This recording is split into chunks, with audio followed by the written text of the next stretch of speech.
je vais vous parler d'un livre qui s'appelle La délicatesse, écrit par David Fuenquinos. C'est un roman qui est plutôt réaliste, donc ça se passe dans la vie réelle, ce n'est pas de la science-fiction, ce n'est pas du fantastique. Il est sorti le 20 août 2009 aux éditions Gallimard. Si vous le voulez, l'ISBN s'affiche là à l'écran. C'est un livre de 210 pages, donc c'est ni trop gros ni trop petit. C'est plutôt moyen. C'est plutôt agréable à lire. David Fuenquinos est un romancier français, auteur de nombreux romans traduits dans plus de 40 langues. Il est notamment l'auteur de Charlotte, qui a été récompensé au prix Goncourt des lycéens et prix Renaudot 2014, et du mystère Henri Pic. Donc c'est deux livres qui sont relativement connus. Vous les avez d'ailleurs peut-être déjà lus. Il a également écrit Les Souvenirs, qui a eu une adaptation au cinéma.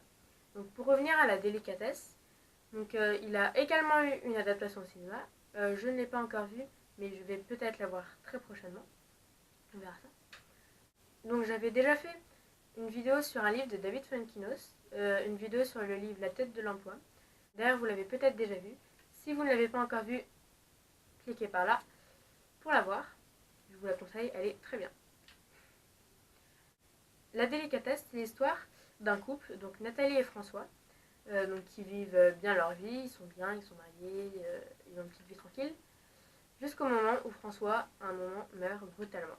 Donc ça, on s'y attendait pas du tout. Moi, quand j'ai lu ça, j'étais plutôt étonnée. Donc ne vous inquiétez pas, ça se passe au tout début du livre, c'est un peu l'élément déclencheur. Et c'est à partir de là que l'histoire commence. Donc on va voir tout ce qui se passe dans la vie de Nathalie, que ce soit au niveau de sa carrière ou de sa vie professionnelle. On voit qu'il y a plein de choses qui lui arrivent, surtout qu'elle est très triste de la mort de son mari. On peut parler un peu d'une veuve éplorée, si vous voulez. Et donc elle a vraiment du mal à s'en remettre. Et à partir de là, il va se passer beaucoup de choses dans sa vie. Nathalie et François sont heureux. Ils s'aiment et semblent avoir la vie devant eux. Mais un jour, la belle mécanique s'enrayne. François décède brutalement. Veuve éplorée, le cœur de Nathalie devient une forteresse où même les plus grands séducteurs vont se heurter. Sauf un, Marcus, un collègue terne et maladroit, sans séduction apparente. Sur un malentendu, il obtient de la belle un baiser volé. Pour cet outsider de l'amour, c'est un signe du destin. Il se lance à sa conquête, tout en délicatesse. Voilà pour le résumé. Donc ça reprend un peu ce que je vous ai dit. Donc mon avis sur ce livre, alors je trouve que c'est un très bon livre pour les amateurs de romans plutôt réalistes, si on peut les qualifier comme ça. C'est-à-dire que ça se passe dans la vie réelle, c'est une histoire qui pourrait arriver.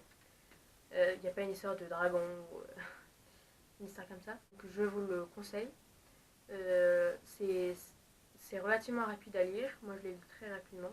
Du coup, voilà, ça fait un petit livre à lire pour s'occuper, mais il est quand même très bien écrit. Et aussi, ce qui est sympa, c'est le système qui a été mis en place pour les chapitres. Donc ça, vous verrez ce que c'est quand vous le lirez. Sinon, dans l'ensemble, oui, c'est un bon livre. Je dirais pas que c'est un des meilleurs livres, vu que j'ai quand même lu mieux. Mais l'histoire est plutôt sympa et c'est quand même bien écrit. Donc surtout, n'hésitez pas à mettre un pouce bleu si vous avez aimé la vidéo, à vous abonner à la chaîne, à regarder ma vidéo précédente. Et moi, je vous dis à la prochaine dans une nouvelle vidéo. Bye!